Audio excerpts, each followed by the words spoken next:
Señoras y señores, quiero comenzar con una crítica al público aquí reunido. Me parece una costumbre de circo, algo circense, el aplaudir antes de que alguien haya hecho alguna representación o haya dicho algo. Ruego, por favor, abstenerse de esas costumbres pueblerinas y provinciales. Mi tema es la historia boliviana entre 1825 y 1880. No voy a referir ningún dato político, ninguna mención a las muchas intervenciones militares, ni tampoco a las guerras, pérdidas territoriales y, en fin, a todo lo que se aprende en la escuela. Eso lo dejaré completamente aparte y puede ser consultado muy fácilmente en muchos buscadores de internet. Me voy a referir sobre todo a las mentalidades prevalecientes en ese periodo y a los programas políticos. La pregunta esencial que voy a tratar de responder es la siguiente.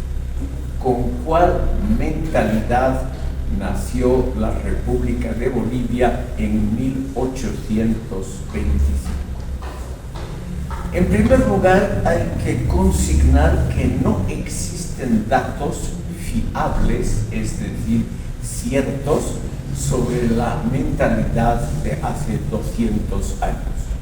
Hay solo indicios, como los que ha recolectado Gabriel René Moreno, un esforzado historiador que antes de escribir sus obras, lo que hizo fue juntar todos los papeles, cartas, volantes impresos y las muchas pegatinas que se ponían en las paredes antes de la imprenta, o sea, antes de 1825, en las calles sobre todo de La Plata, hoy Sucre, La Paz, Oruro y Cochabamba. Todos estos documentos nos dan, obviamente, una impresión insegura y precaria sobre la mentalidad reinante a fines del siglo XVIII y comienzos del XIX. Pero como no tenemos otra posibilidad de abordar esta temática, tenemos que basarnos en esas huellas imprecisas, en esos indicios que, como dije, no son totalmente confiables. Una de las observaciones más interesantes de Gabriel René Moreno es algo referido a la mentalidad todavía prevaleciente en los últimos días coloniales en el Alto Perú. Es el título de su obra más conocida, de la cual voy a citar un brevísimo fragmento. Moreno nos dice lo siguiente sobre la mentalidad, lo que tiene que ver también con intuiciones de Guillermo Frankovich en su obra Los mitos profundos de Bolivia. Cito a Moreno. Pensaban que el universo mundo vivía celoso de la hermosura sin igual del Alto Perú. Tenían por seguro que el género humano se mordía de codicia las uñas por las minas argentíferas de Chucuito, Oruro, Aullaga, Lípez, Potosí, etc. Todo esto sentido con ingenuidad quisquillosa y dicho con vertical aplomo. Fin de la cita. Para Moreno, estimado público, entonces, esa mentalidad prevaleciente sobre los recursos naturales en Bolivia, sobre todo los minerales, es algo que no ha variado fundamentalmente en más de 200 años. Él se refiere a las últimas décadas del dominio español.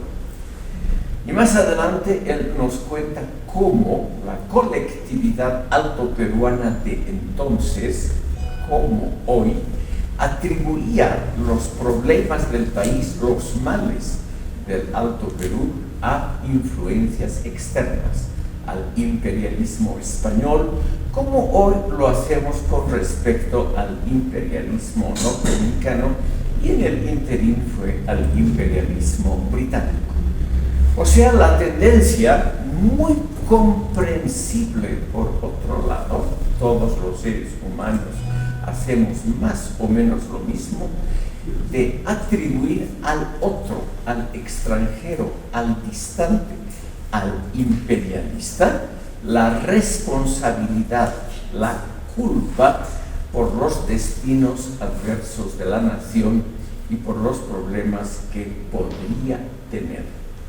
Y esto, como nos dice Moreno en un lenguaje algo alambicado, él nos dice se lo sentía con ingenuidad quisquillosa, quiere decir que había ya una susceptibilidad muy marcada cuando la colectividad altoperuana se preguntaba por el origen de los problemas de esa comunidad.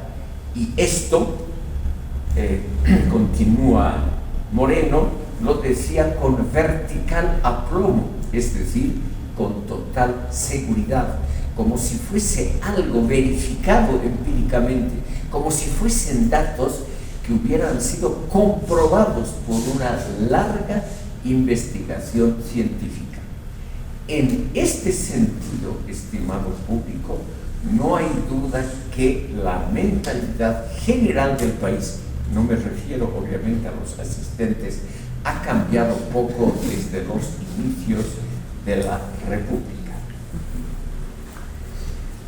En este libro, Los últimos días coloniales en el Alto Perú, nos muestra Moreno una atmósfera general conservadora, autoritaria, creyente en la potestad de los de arriba, anticosmopolita, es decir, ya nacionalista, enemiga de todo contacto importante y permanente con el exterior, sobre todo en la cuestión de pautas culturales de comportamiento, una mentalidad muy religiosa, me corrijo, no tan religiosa como beata, superficial, una mentalidad poco abierta a debates políticos y ni siquiera a debates teológicos. Aquí Moreno nos muestra algo muy interesante. La Universidad de San Francisco Javier de Chuquisaca, creada en 1624, va a cumplir dentro de muy poco 400 años de vida, no produjo ninguna doctrina que haya sido discutida allende las fronteras patrias, ni tampoco irradió ideas que hubiesen de alguna manera fructificado el acervo de la humanidad. Ustedes pueden argumentar en contra, manifestando que la Universidad de San Francisco Javier a comienzos del siglo XIX atraía a muchos e ilustres estudiantes de otros países, entre ellos los próceres de la llamada Revolución de Mayo en la Argentina. Pero ¿cómo lo sabemos? Por las investigaciones de otro libro que quisiera citar. El autor es Clément Thibault, un francés que ha dedicado su vida al estudio de la época colonial de la región andina, y Thibault llega a la conclusión de que esa labor ahora tan celebrada de la Universidad de San Francisco Javier se debía en realidad a la Academia Carolina, una institución creada en la segunda mitad del siglo XVIII para practicantes juristas, como rezaba su título completo. Y esta academia no era un centro de análisis, sino solamente un centro que repartía conocimientos, que enseñaba lo que otros habían logrado en este mundo, sobre todo la literatura liberal, racionalista e ilustrada de Francia y Gran Bretaña en el siglo de las luces. Entonces, estimado público, podemos, con mucho cuidado y con el peligro de un craso error, afirmar que la nación, la república, nació en 1825 preservando una mentalidad verticalista, autoritaria y profundamente anticosmopolita que venía de muy atrás y que no fue modificada a lo largo del siglo XIX. Solo a comienzos del siglo XX, el Partido Liberal en el poder, entre 1899 y 1920, hizo algunas modestas reformas justamente para reducir esa mentalidad conservadora, enemistándose con la Santa Madre Iglesia Católica, que, creo yo, pudiendo equivocarme fácilmente, es el mérito esencial del liberalismo en el poder, su anticlericalismo, su deseo más teórico que real de evitar el dogmatismo que, sobre todo en las clases populares, era extraordinariamente difundido. Un conservadurismo, un autoritarismo y un verticalismo que creo yo que todavía es muy importante. Naturalmente que con la venida de los libertadores Simón Bolívar y Antonio José de Sucre, la situación cambió algo. Hay que mencionar que sobre todo el gobierno de Sucre fue decididamente anticlerical y anticonservador. Expropió una buena cantidad de bienes de la Iglesia Católica, hizo muchos esfuerzos por mejorar y ampliar la educación primaria y secundaria, y también, lo cual hay que mencionar, trajo aquí a Simón Rodríguez, el maestro del libertador Bolívar, quien en el campo de la educación hizo una labor muy importante. También hay que señalar que la Iglesia Católica en esa época, entre 1826 y 1828, hizo una campaña enorme de desprestigio contra la labor del maestro Rodríguez, una labor que al final de cuentas tuvo mucho éxito. Rodríguez tuvo que abandonar el país y sus reformas educativas, por ejemplo, la inclusión de una educación mixta, es decir, que hombres y mujeres compartan la misma aula y por lo tanto los mismos conocimientos y casi las mismas experiencias, todo ello fue dejado al lado. Y durante los próximos casi 80 años no se hizo gran cosa para mejorar seriamente la educación en Bolivia. Entonces tenemos una mentalidad prevaleciente alrededor de 1825 que la podemos calificar como conservadora en el sentido de los valores de orientación, por ejemplo, en la vida familiar, en el ámbito educativo y cultural, con muy poca autonomía en el campo político. Todos pensaban más o menos igual. Aunque hubieron muchos golpes militares y cambios de gobierno, hasta 1880 la historia política de Bolivia es una historia, es una crónica de levantamientos populares, cuartelazos, golpes de Estado, guerras civiles, etcétera, etcétera. Todo esto no debe impedirnos ver que la mentalidad de esos grupos contendientes era más o menos la misma.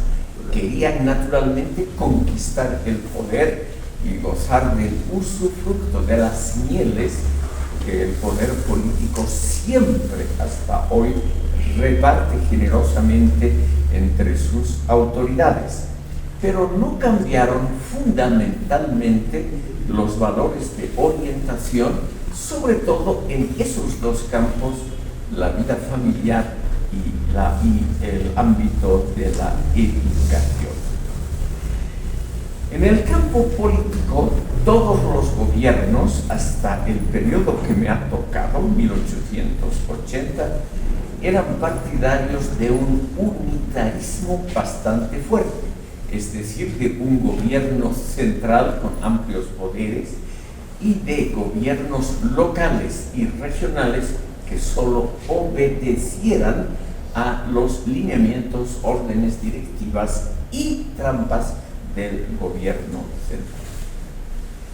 Estimado público, en el campo económico, estos primeros gobiernos, incluyendo el del mariscal Andrés de Santa Cruz, fueron proteccionistas, es decir, enemigos del libre cambio y del libre comercio, y también partidarios de regular las actividades económicas del país, aunque no hayan tenido mucho éxito. Pero ya entonces, y esto es lo decisivo, se mantuvo y se fortificó la tendencia burocrática de la administración pública. En una palabra, la creación de una tramitología extraordinariamente frondosa, por la cual Bolivia es conocida en el ámbito sociológico mundial. Para que no crean que es una observación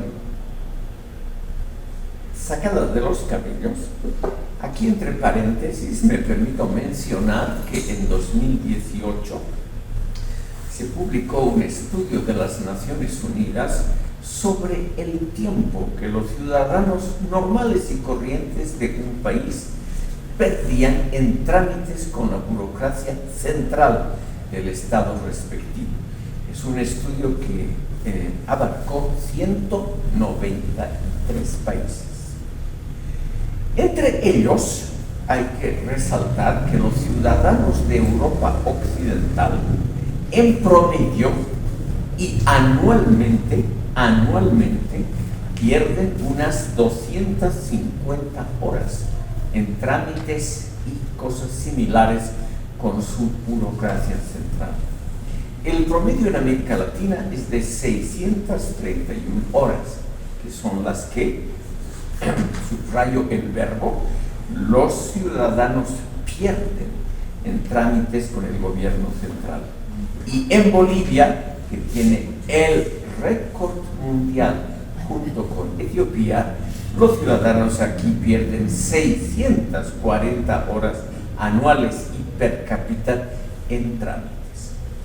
Aquí lo interesante, que se parece muchísimo a la situación en los primeros años de la República, es que nadie, absolutamente nadie, ni los intelectuales liberales, esa fauna curiosa que ahora ha alzado cabeza, ni los críticos de izquierda, ni los partidarios de la derecha, obviamente nadie del gobierno, absolutamente nadie, ni mencionaron, ni criticaron, ni apoyaron este informe de las Naciones Unidas sobre la relación burocracia y tiempo a nivel mundial.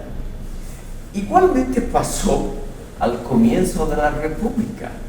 No se conocen, me baso en Moreno, en Manuel José Cortés y otros estudiosos, no se conoce ninguna crítica en todo el siglo XIX a los excesos ineficientes de la burocracia boliviana.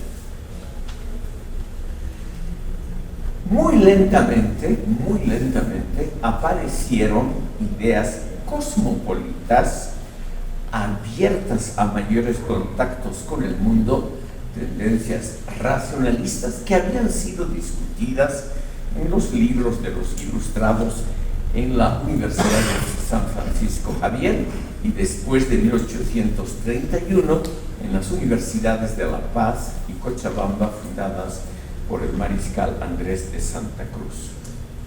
Estas ideas fueron al comienzo muy débiles, pero alcanzaron parcialmente a la élite dirigente del país. Se organizó por esos tiempos el Partido Rojo, el primer partido de ideas liberales en Bolivia, bajo la conducción de José María Linares, quien después de muchos intentos infructuosos y después de gastar toda su inmensa fortuna, la fortuna de los condes de Casa Real de Moneda, para financiar golpes militares de Estado, llegó al fin al gobierno en 1857. Y él trató por primera vez de instaurar tres cosas que las dejó obviamente inconclusas. Instaurar un sistema de libre comercio y libre cambio y reducir el papel del llamado estanco nacional que vigilaba y supervisaba la labor sobre todo de las minas. Luego Linares trató de reducir la influencia de la Iglesia con una cierta propaganda, sobre todo en escuelas, que no tuvo el aprecio de los padres de familia. Él hizo fusilar a un sacerdote que había cometido un delito gravísimo, un asesinato. Y el fusilamiento, que era previsto por las leyes bolivianas en vigencia, eso fue muy mal visto, sobre todo por la oposición conservadora del país. Se dice que todas las damas de las buenas sociedades en Sucre, La Paz, Oruro, Potosí y Cochabamba se levantaron airadas contra esa medida de haber atentado contra la vida de un representante de la verdadera doctrina. De todas maneras, estimado público, no hay duda que Linares y su grupo del Partido Rojo introdujeron ese bicho desagradable, ese tábano molesto, ese insecto perturbador que son las ideas liberales en el país, pero con un éxito muy, muy limitado. Me voy a basar aquí en una obra de la jurista Erika J. Rivera que se llama Historia Crítica de Bolivia en Periodo Liberal, donde ella no solo trata ese relativamente breve periodo gubernamental, sino también los antecedentes del liberalismo en Bolivia, que evidentemente han existido y que hoy están totalmente olvidados por la opinión pública. Durante la colonia no hubo, obviamente, ningún movimiento claramente liberal, pero sí se puede consignar una tendencia racionalista que disminuye la importancia de los dogmas, por ejemplo, de los católicos, y que se basa más parcialmente en el estudio de todos los conocimientos que pueden ser adquiridos por la experiencia empírica y por el razonamiento libre, sobre todo ganado en el debate de posiciones contrarias. Y esto ha existido en la colonia, aunque muy, muy débilmente. El más famoso autor de lo que se llamó en la colonia el derecho indiano fue el jurista español Juan de Solórzano y Pereira. Él vivió entre 1575 y 1655 y pasó la mayor parte de ese tiempo en La Paz y en La Plata, hoy Sucre. Y él, estimado público, nos ha dejado esa obra de enorme valor intelectual, nunca fue aplicado en la praxis, que es el derecho indiano y el reconocimiento pleno de los indígenas como seres racionales y súbditos con igualdad de condiciones del rey de España. También ha habido otros pensadores racional liberales. Quiero mencionar a dos cochabambinos, Gaspar de Escalona y Agüero y Gaspar de Villarroel, quienes han sido publicados en el Perú, eran cochabambinos, como si hubieran sido limeños, han sido últimamente republicados en el Perú con un cierto eco de la opinión pública. Debemos a otro boliviano muy interesante, hoy totalmente olvidado, Guillermo Francovich, quien en su libro La filosofía boliviana, publicada por primera vez en 1956, nos da un resumen muy bien hecho de esos primeros pensadores racionalistas con tendencias liberales, como por ejemplo, quiero mencionar al más conocido en el ámbito europeo, Victorián de Villaba, que vivió en Potosí y en La Plata a fines del siglo XVIII y comienzos del XIX, con un puesto que suena muy bien, protector de naturales, o sea, defensor de los indígenas, cuya labor obviamente fue siempre olvidada y postergada por la administración colonial. Pero de todas maneras debemos a Victorián de Villaba algunas reflexiones muy interesantes sobre las causas de la decadencia española en comparación con otras grandes potencias europeas, decadencia que según Villaba se debía a que los españoles en las colonias mantenían sistemas laborales cercanos a la esclavitud, como la mita potosina, de la cual él pidió la eliminación lisa y simple. Fue apoyado anteriormente por otros pensadores, como el sacerdote jesuita José de Aguilar, quien llegó a ser rector de la Universidad de San Francisco Javier, y otras personalidades que lamentablemente no tuvieron peso en la época colonial. Pero como les decía, dejaron lo que se puede llamar una pequeña chispa, un germen de pensamiento racionalista. Ese pensamiento fue luego, en forma muy débil lamentablemente, fue fomentado por el Partido Rojo una vez que cayó el gobierno de José María Linares, duró de 1857 a 1961, 3 discípulos de Linares llegaron a la presidencia de la República: Mariano Baptista, Tomás Frías y Adolfo Valliviano. Y en sus gobiernos, todos breves, todos sin grandes hechos de trascendencia, tampoco se logró reducir la influencia, permítanme la palabra exacta, nefasta de la Iglesia Católica por su dogmatismo, su claro talante provinciano y pueblerino, y por muchos otros detalles que voy a comentar posteriormente.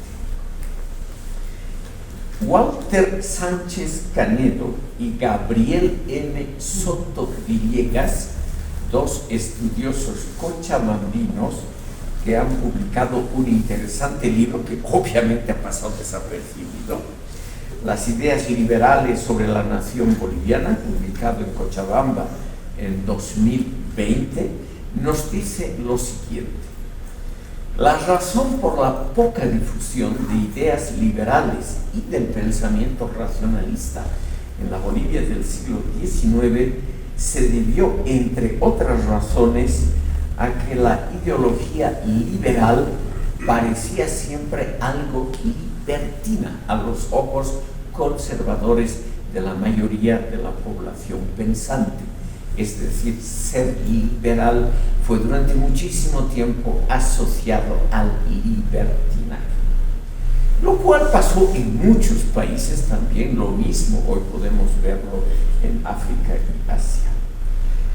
De todas maneras, estimado público, se puede aseverar que esas ideas liberales continuaron más o menos vigentes durante el siglo XIX y propiciaron justamente cuando pasa una crisis, cuando pasa un cataclismo como fue la derrota boliviana en la Guerra del Pacífico, ahí inesperadamente la opinión pública se acuerda de que existen alternativas.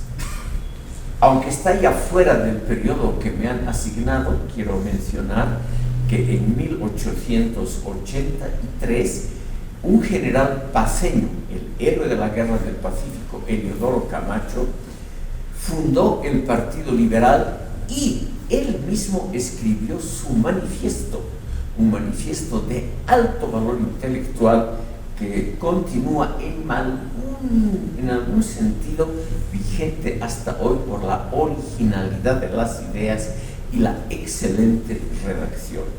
Que yo sepa, pudiendo equivocarme, es la jurista Erika J. Rivera la única que ha percibido el valor del llamado Manifiesto de Camacho a los ciudadanos bolivianos, y en su libro que he citado, La historia crítica de Bolivia, ha tratado de rescatar para la historia intelectual boliviana.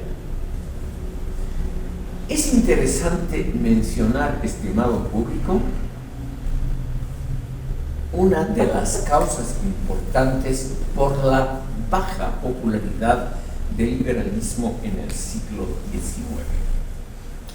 Y aquí me quiero referir a dos prohombres de la intelectualidad boliviana, Gabriel René Moreno y Nicomedes, o tal vez se llamaba Nicomedes Antelo, ambos originarios de Santa Cruz.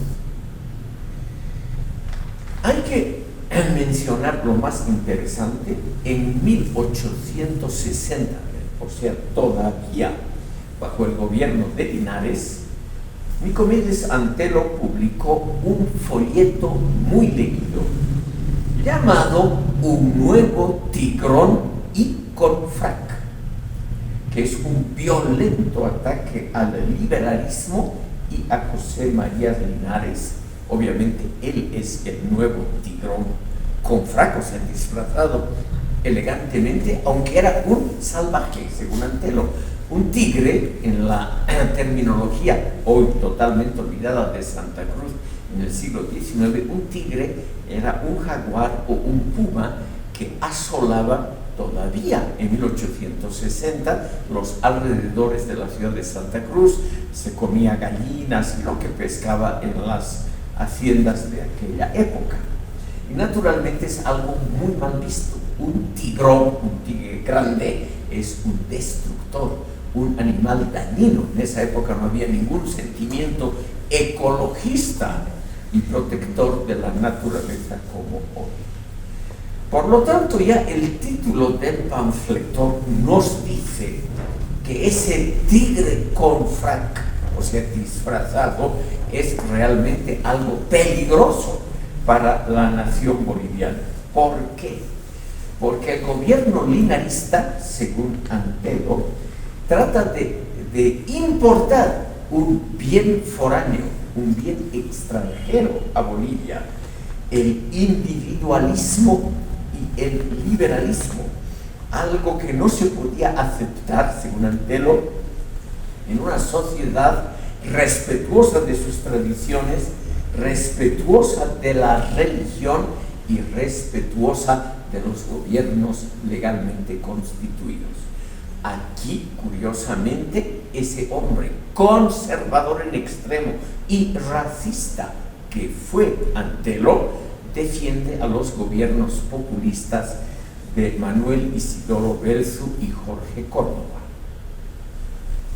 Esta crítica es además interesante, estimado público, porque ya habían en esa época, 1860, periódicos en Bolivia. Y estos periódicos se dedicaron a denostar al gobierno de Linares por las mismas razones que insinúa Nicómedes Antelo. Por ejemplo, la importación de una doctrina, el liberalismo, que sería contraria a la profunda mentalidad tradicionalista respetuosa de la religión y del buen gobierno, que serían las masas bolivianas. Antelo reprocha al liberalismo precisamente su carácter cosmopolita, su poco respeto por la religiosidad popular y su carácter elitista. En este sentido, me atrevo a afirmar que hasta hoy Antelo, un conservador, defiende ideas que ideas que conservadores e izquierdistas hasta hoy representan con todo vigor. Este ensayo también es importante porque nos muestra que la aversión al individualismo y al liberalismo, la aversión a la meritocracia y al intercambio cultural con el exterior es algo que proviene de vieja data y que es compartido, me permito aseverar, por todos los sectores sociales, culturales y políticos de Bolivia hasta hoy. Según Erika J. Rivera, uno de los déficits del Partido Rojo, del Partido Liberal, fue su poca y muy deficiente organización interna. El Partido Rojo no tenía ni registro de miembros, no tenía una jefatura clara. Linares lo había fundado y era prácticamente una especie de caudillo de ese partido, y no hizo ningún intento de proselitismo. O sea, los miembros del Partido Rojo, sobre todo esa cúpula que he mencionado, Adolfo Vallivian, Mariano Bautista, Tomás Frías, nunca se molestaron en hablar al público, en explicar el programa del Partido Rojo o mostrar las ventajas que traería el liberalismo en comparación con el conservadurismo de las ideas proteccionistas. Hay que mencionar también, estimado público, que pensadores de finales del siglo XX y comienzos del XXI, como por ejemplo el famoso historiador Antonio Mitre o un catedrático de la Universidad Mayor de San Andrés, don Alipio Valencia Vega, también compartían esas ideas, la idea central de que el liberalismo era algo foráneo, extranjero, ajeno a las ideas y a la mentalidad de Bolivia, y que por eso, con toda razón, había tenido muy poco éxito en la historia nacional. Quiero mencionar además, estimado público, que algunos de los más ilustres representantes de la sociología y de la filosofía bolivianas, como René Zabaleta Mercado, han defendido siempre lo llamado lo nacional popular en Bolivia, que obviamente es en general la mentalidad prevaleciente en el país. Lo nacional popular, ya las palabras dicen mucho. ¿Quién va a estar contra lo nacional? ¿Quién va a estar contra lo popular? Son dos conceptos prácticamente sagrados. Constituyen, sin embargo, un fenómeno que, como toda obra humana, puede ser criticado.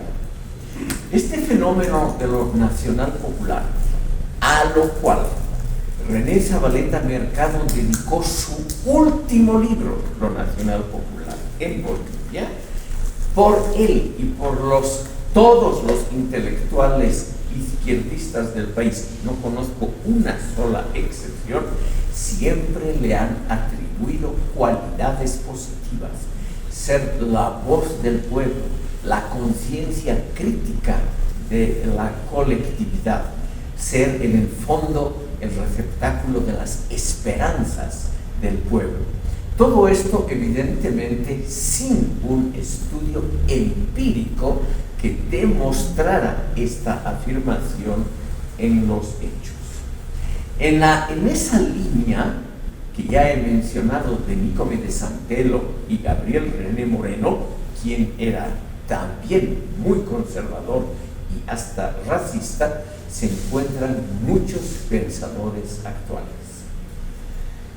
Próximamente va a aparecer una edición crítica de Los últimos días coloniales en el Alto Perú, la obra más conocida de Gabriel René Moreno, editada por la Vicepresidencia del Estado Plurinacional, con un estudio introductorio de un distinguido sociólogo y literato boliviano, Mauricio Sousa Crespo, quien afirma, entre otras cosas, que hay una especie de tradición cultural que debe ser rescatada para la posteridad porque es una tradición positiva. Es la tradición que según él, según Sousa Crespo, comienza con Bartolomé Alzanz de Ursúa y Vela, prosigue con Nathaniel Aguirre, sigue con pensadores como Carlos Medinaceli, Franz Tamayo, Roberto Prudencio y otros, y terminaría obviamente con Jaime Sáenz. Además de la prosa barroca muy difícil de comprender de estos autores, lo que según Sousa Crespo es lo positivo es precisamente el rescate de eso, lo nacional popular, el rescate de las tradiciones inmersas en el pueblo boliviano, que son en líneas generales tradiciones colectivistas, anti-individualistas, por lo tanto antiliberales, partidarias del valor supremo de los saberes ancestrales, por ello también de las intuiciones, los sentimientos y las emociones populares, lo cual puede ser cierto, pero eso habría que comprobarlo después de un análisis detallado de esos puntos. Y lo que hacen todos estos autores, desde la colonia, que había ya populistas hasta hoy, es aceptar como un hecho ya comprobado por la historia y por la tradición, que lo nacional popular es sola y exclusivamente la cuna de los sentimientos, las emociones y las intuiciones más nobles de la nación, y que por ello no deben ser criticadas. Han aparecido últimamente también, estimado público, libros que han significado una revitalización de los periodos presidenciales de Manuel Isidoro Belzu y Jorge Córdoba, que fueron los adversarios políticos de José María Linares. Libros que en el ambiente universitario han tenido un cierto éxito. Me refiero, por ejemplo, a la obra de Andrei Shelchkov, La utopía social conservadora en Bolivia, el gobierno de Manuel Isidoro Belzu, publicado en 2011, y la obra conjunta de Pilar Mendieta y Yevgenia Briligina, titulada Amanecer Rojo, Marxismo, Socialismo y Comunismo en Bolivia, obra publicada en 2018.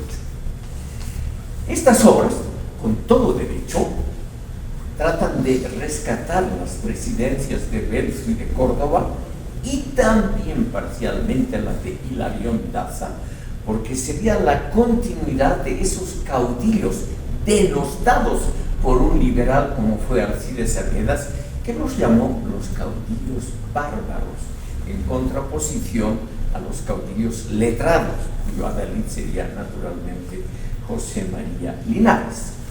Son libros muy bien escritos, realmente es un placer leerlos, además libros muy eruditos, con una exposición admirable de fuentes. Pero lo que les falta a estos estudios es también un poquito de crítica con respecto a lo estudiado.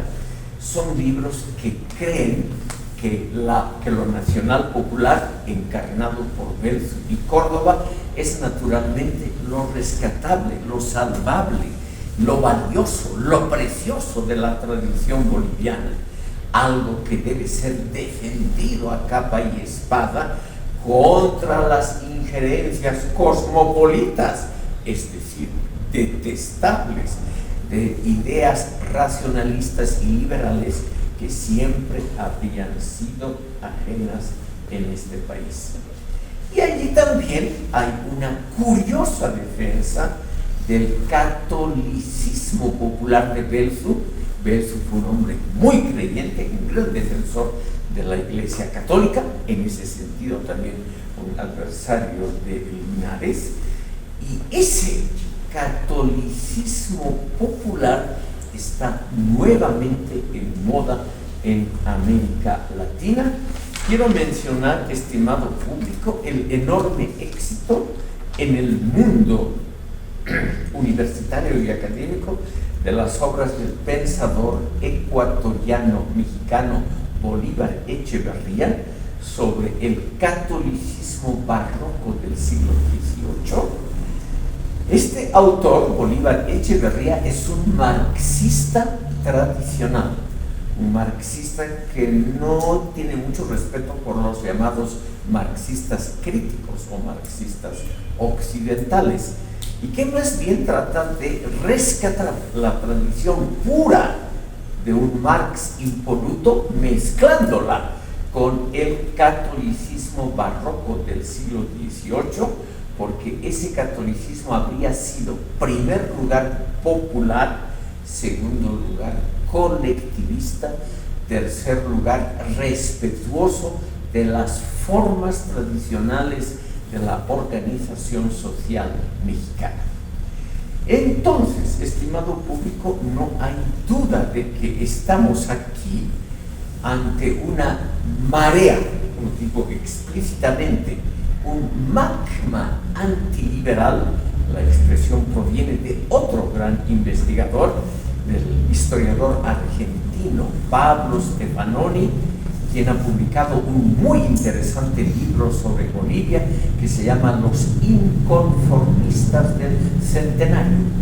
Y en ese libro, él, con un hermoso estudio de fuentes, él muestra que en Bolivia, a partir de 1920, la caída del régimen liberal, que en Bolivia reinó lo que él llama el magma antiliberal.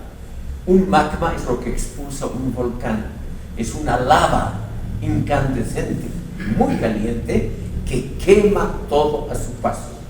Y según Stefanoni, un pensador marxista, actual director de la revista en Buenos Aires Nueva Sociedad, según Stefanoni, ese magma antiliberal vigente en Bolivia más de un siglo, desde 1920, habría realmente quemado todos los intentos serios de establecer un pensamiento liberal, racionalista, individualista, moderno en el país. Ustedes pueden naturalmente combatir estos argumentos afirmando que también en el siglo XIX hubo, además de José María Linares, otros experimentos más o menos destacables de liberalismo en el país, como la Revolución Igualitaria en Santa Cruz de 1876, dirigida por Andrés Ibáñez, actualmente el héroe regional en Santa Cruz. Esta revolución igualitaria, que duró muy poco, en 1877 las tropas del presidente Hilarión Daza destruyeron completamente el intento de la revolución igualitaria y fusilaron a Andrés Ibáñez sin mucho trámite. Pero de todas maneras, estimado público, hoy en día Andrés Ibáñez se ha convertido en el héroe de Santa Cruz de la Sierra, cuando él en el fondo no era liberal, y por eso es popular hoy, porque él no era liberal. él era un anarquista. Y como hoy también entre la derecha el anarcocapitalismo está de gran moda, entonces también Andrés Ibáñez ha recibido realmente lo que podríamos llamar el premio de la historia. Hay más de 6 libros publicados en Santa Cruz y más de 120 ensayos en la prensa alabando la creación intelectual, las ideas y los intentos de Andrés Ibáñez de establecer un gobierno anarquista liberal en 1876 que duró muy poco. Ese esfuerzo no estuvo solo. Otro de los importantes intelectuales del siglo XIX, Casimiro Corral, había publicado en 1871 La doctrina del pueblo, que es muy interesante, una obra precursora del populismo, del MR y del movimiento al socialismo. Finalmente quiero, estimado público, mencionar otras obras hoy olvidadas. Manuel José Cortés, un historiador potosino, vivió entre 1815 y 1865. Él escribió la primera historia de Bolivia y él fue un precursor de ideas liberales, obviamente olvidado totalmente. Ni en Potosí ni aquí en La Paz hay una modesta calle o plaza que lleve su nombre. Él fue el maestro de un gran escritor liberal, Mamerto Oyola, quien vivió entre 1838 y 1902. Mamerto Oyola fue un miembro del Partido Liberal, político de este partido, sin mucho éxito, pero llegó a ser juez, prefecto del departamento de Santa Cruz y diputado nacional. Lo interesante de Oyola, estimado público, es que él publicó muy tempranamente, en 1898, un libro en España, un libro muy interesante, obviamente que ha pasado totalmente desapercibido, que se llama La razón universal, donde él trata de mostrar algo muy interesante, que el liberalismo puede ser conciliado con algunos dogmas de la Iglesia Católica. Por lo tanto, él trató de tender un puente entre la ideología liberal que él profesaba y las creencias católicas que todavía en su época eran las predominantes en este país. Yo he tratado de mostrar a ustedes algunos libros que han aparecido sobre esta temática, algunos pensadores liberales y de tendencias afines, posiblemente libros muy interesantes por su erudición, por los datos que traen, como los de Pablo Stefanoni.